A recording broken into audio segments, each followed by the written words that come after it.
Yeah, yeah, yeah. Show me some. Show me some. Show me some. Show me some. Hello, madam. Show me some. We're back.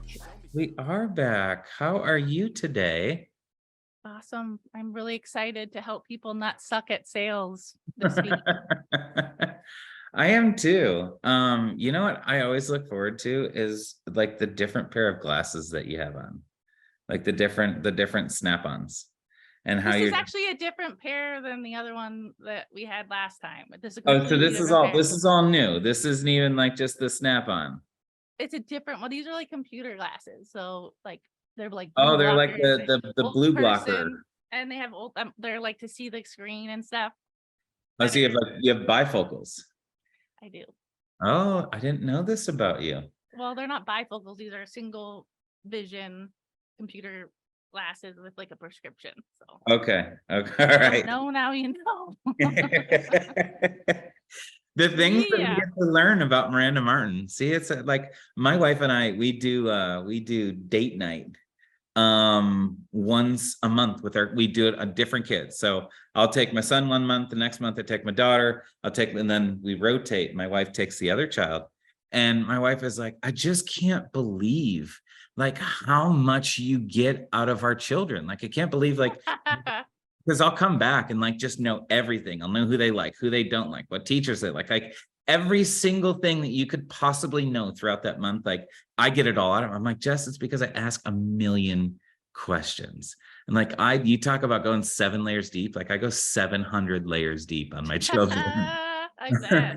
And I'm like so grateful that my parents didn't do that to me, because like I was a sneaky little turd. And they would have probably eventually gotten it out of me. And so whatever. Anyway, but you ask and you shall find out. And so That's we're right. finding out a lot about you, Mur. I like it. I appreciate you asking those questions there. Oh, Making we're gonna continue to get the podcast world finding out so much about you. Uh-oh. But today, pal, today, I'm excited. This is really knowing your numbers. It's so funny how many agents that like I just had somebody call me, and they were like, John, so talk to me about you. Just kind of he was like, dig into my presentation, kind of help me. I'm like, all right, let's take it back. I'm like, so like pull up your numbers for me. He's like, well, I just don't have them. Now this is an agent that has actually written like $35,000 a month in annual premium volume, and he came up to this past month where he struggled a little bit, and he'd done it a couple of times at Miranda. Guess what he had? 0, nothing tracked, nothing. And I was just absolutely amazed by that. And I'm like, dude, listen, like if you don't know your numbers, you don't own a business. And it's just insane how many people really don't know what to track. And so I think that we should kind of like start there, is what all should they be tracking? And then what we'll do after we tell them everything that they should be tracking, we'll kind of just talk about the importance of kind of each and every category. Does that make sense? So yeah. I think everyone needs to track. And if you guys have a pen and piece of paper, I would definitely write this down. But I put it on like an Excel spreadsheet, and I would track dials, contacts. So how many people pick up the phone? I would track appointments, how many people you set an appointment with. I would track how many families you sat with. So when they show up to the appointment that you set, when they show up to it, even like if it was just even a simple hello, and then they hang up on you in 5 minutes, that's still a family sat with. And then how many families you protect from the families that you sat with. I would track APV, or annual premium volume. And then I would also track issued. So how much, all the business that I'm submitting, how much of it gets approved. And then I would track kind of like net place premium, or whatever you want to call, like how much stays on the books every given month. So that's kind of a rolling average there. But those are definitely the numbers that I would be tracking every single month. I know, Mur, I heard you on a call, like you had started I want to say like 5 months before me or something like that, right? 3 or 4 months before me. And I heard you on one of the calls, and you said something to the extent of like, you would send your report to Ryan, Rob, Marshall every week. And like, Mhm. you made them your accountability buddies. And whether they kind of knew what they were looking at or not, which I'm sure they all did. But it's so important. Like, you knew the importance of that out of the gate every single week. But definitely, would you agree that that's exactly what they should be tracking? Yeah. Actually in my book, The Ultimate Sales Training Success Guide, like I talk about a study of 1,600 weight loss patients, and like the ones that wrote down what they put in their mouth lost twice as much weight as the people that didn't. Just Yeah. just wrote it down. Like, so even if you don't know why you're writing it down, you're gonna do better just because you wrote it down. Okay. Like, that's how it goes. But one of the things that so that's it. Yeah, John, 100% agree with the list that you gave off there. But I think it's important to understand why these numbers are important. And if you're mentoring a team or you're trying to get better yourself where you don't suck so much at sales, what happens is, like, if you're having like a low percentage of people that are actually booking an appointment with you, of people that you talk to. So let's say you're getting a lot of people on the phone, but they're not like turning into an appointment.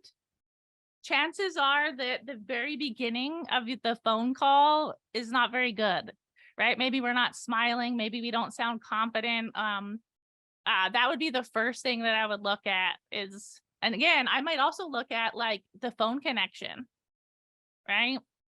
So maybe you think you sound good, but on the other end, it's all crackly, or there's a delay, or it says this call's being recorded or something in the beginning and people are hanging up. So that would be my first tip on a book percentage. Yeah, and so that's really good, right? Dials, contacts, appointments. So for how many contacts you're getting, how many appointments you're setting, and if your appointments are being really low, there's some of the areas that we're going to look at. So that's why it's important to track. Is like, all right, because we could, like Miranda, in the beginning, like I remember doing like 1,000 dials a week, like kind of a weekend throughout the week, 1,000 dials, and I would always see you at like 97 dials, 21 appointments, or 21 contacts, 15 appointments. And I'm like, you SOB, you know, because I was like 1,000 dials, 100 contacts, and 15 appointments. And that was just stuff that I just never checked. I never checked, like, am I going slow and low? You know, how do I sound within that kind of, like, go back to our first podcast where we talk about kind of that first 3 seconds to 30 seconds and what we kind of sound like. You know, there's so many different little temperature checks. So you're just talking about the connection with the phone. Is it crackly? Is it breaking up? Like, that little stuff just bothers the crap out of me when a telemarketer is calling me. Are you going way too fast? Are you just like getting your script out as quick as you possibly can? So your mentor, or you as a mentor, like, it's a clear indication that if somebody has a lot of contacts and a low book percentage, that there is something to fix kind of in that first kind of paragraph in their phone script. Would you agree? Yeah, it might be even that they're like not prepared and they're umming and ahhing, not smiling. It could be that they're not even saying the name strong, like, is Mr. Ziller there? Like, or pausing at the end of a sentence. Like, but it is in the beginning. So take 3 calls, the people that you like didn't book, and listen to 3 calls at the intro, and then you should be able to see out of 3 calls some similarities there. Yeah, that's really good. Again, but this is what we're talking about. Like, we're not going to get into the training of each and every little spot, right? What we're trying to do is we're just trying to give you what to pay attention to in these numbers. And you can say, well, it's lead. All right, well, every single lead is going to have like an algorithm behind it. If you take data long enough, you're going to know that, like, maybe a bonus lead, if you will, meaning somebody's had it before you, that's going to book much lower than, you know, a brand new A lead, or a brand new, look at me, or a brand new lead, right? Your brand new leads are going to book a lot higher, that are fresh, hot off the press, as opposed to ones that have kind of been worked before. So they're all going to have and they're all going to have numerics to it, right? They're all going to have kind of those percentages of what they should be booking at. And if you're not falling in the guidelines of those percentages, it's a clear indication that it goes back to dials, contacts, appointments. That's really good, bud. And the next one would be like how the percentage of appointments that are actually showing up. So we call that show rate. Typically, if you're new, like 50% show rate is all right, but you can get it up to like 75, 80% show. But if the show rate is low, typically we're not doing a tie down, right? We're not one of the things, and you can write this down, saying, okay, this is my last spot. Are you positive this will work for you and your spouse together? If that is like even said at all differently than that, then I see that the show rate can go down by like 50%. Mhm. Right? So if there's a show rate problem, it's also people could be like saying, yeah, if nothing comes up or looks good or whatever, like there might be some weak language, but if it's show rate, I would fast forward and look at that, the time, the date, like right where we're pinning the appointment down, because that's where the problem is. Yeah. Yeah, that's really good. And again, you had kind of said it there is like just making like, what'd you say? It was definite. Like, what was it? It's this is my last spot. Are you positive this will work for you and your spouse together? Yeah. My last spot. Are you positive that this will work? And again, like if there's any of that weak language, oh, all right. So it sounds like this might work for you, but I need a definite, right? Yep. So are you 100% certain that this will work for you? And like, don't be afraid to kind of check them. But again, these are things that we would work on inside of knowing like, all right, here's how many appointments. If I set 15 appointments and I'm only sitting with 5, those are going to be some of the areas that we're working with, right, bud? Mm-hmm. Yeah. And typically if somebody has a low show rate, they also have a low close rate. Because like the sale starts on the phone, and if we aren't being like posturing up, it'll carry through, and like these people don't respect us the same way on the sales process. So if a lot of times you see high show rate, high close, low show rate, low close. So it's another thing to look at. Yeah, that's good. And then how about like families sat with as opposed to families helped? There's another pretty good indication there, isn't there? Yeah. Yeah. Is that something you want to touch, or you want me to kind of touch on that? Yeah, you can grab on that one. Okay. So families sat with as opposed to families helped. So again, same thing. Let's say that you're sitting with 10 families and you're only helping out 3. That is a clear indication for me that you're getting the ones that are going to be got anyway. Like, and I tell people, lay down. Yeah, a lay down, right? I tell people that all the time. Like, my socially awkward little brother, he's 26 years old. He hasn't cut his hair in 6 years. He hasn't washed it in the better part of 5. It's just like, he's got like these sweaty palms, and he won't even kind of look you in the eyes, and like this limp wrist, and he'll go to like shake your hand when he says hi to you. And even he can help out 3 out of 10. Like 3 out of 10 are going to do it no matter what. And then if you're below that, like you're talking people out of it. Right. So it's a clear indication that, all right, I got to work with them on their presentation. What in the point in the process are they, are they lacking in?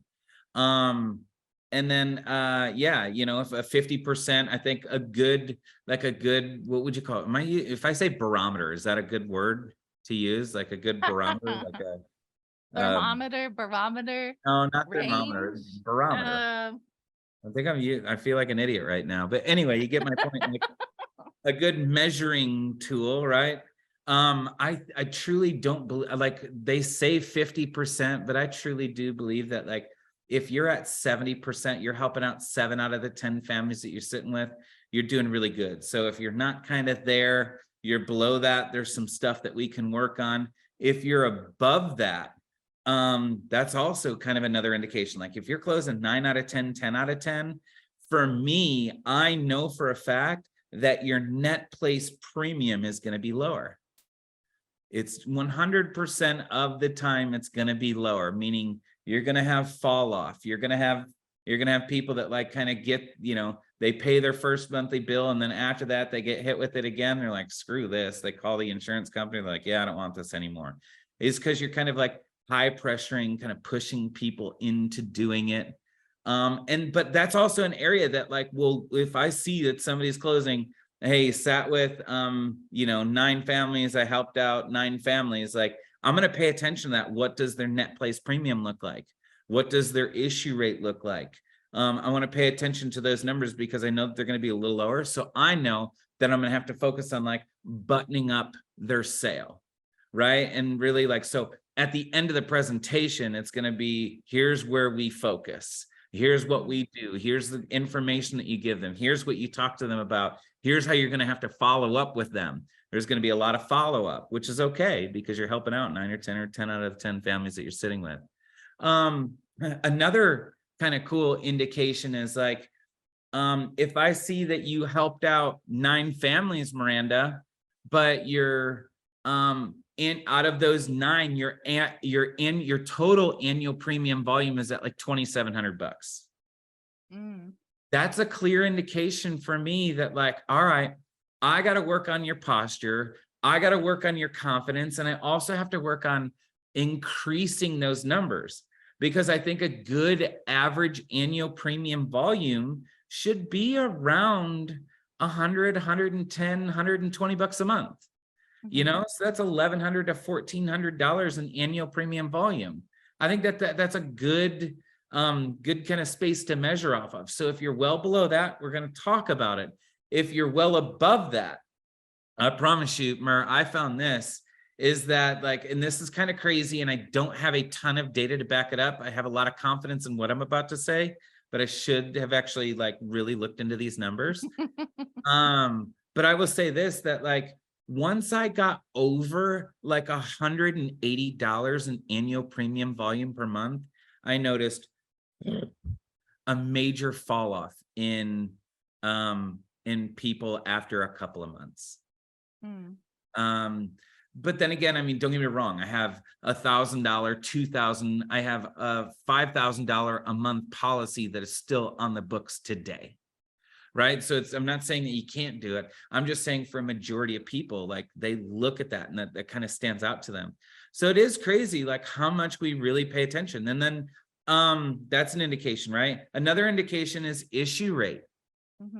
Is like, all right, as you're going through the presentation, like, are you really slowing down? Like if you have a low issue rate, meaning if I submit $10,000 in business and only 6,000 or 7,000 of it's getting issued, or approved, if you will, I know that I have to work on the agent with slowing down, making sure that we're methodically kind of going through their health issue, making sure that we set it up like, hey, Miranda, I'm the attorney, I'm not the judge. The more information you give me, the better the price I can get you.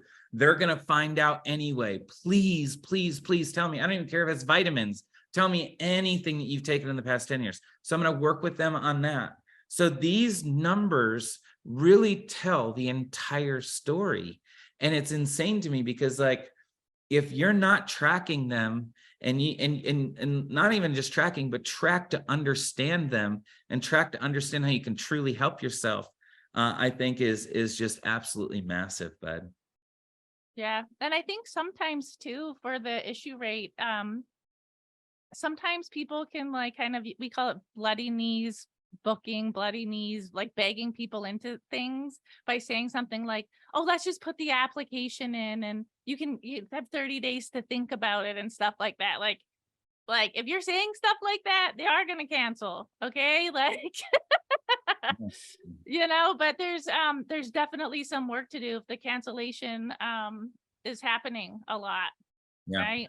Yeah, no, you're spot on, buddy. I mean, I did that right in the very beginning because I didn't know what I didn't know. And I'm like, all right, guys, here, listen really quick. You got, and no. Because if you open that door, they're going to walk out of it. Yeah. Right. They're going to walk right through it. So like, don't do that. That is so weak. And you're really doing the families a disservice if you're doing that too. Yep. So. Yeah. There's no point in doing the application if they're not serious right. about it. Right. But I love it. So in recap, all right. So it's your leads, right? Dials, appointments, presentations, closes, how much premium, what are the closes? And then we can calculate the issue rate. Let's rock and roll. Yes, let's do it. Again, know your numbers, then you'll own a business. Don't Don't suck at sales, y'all.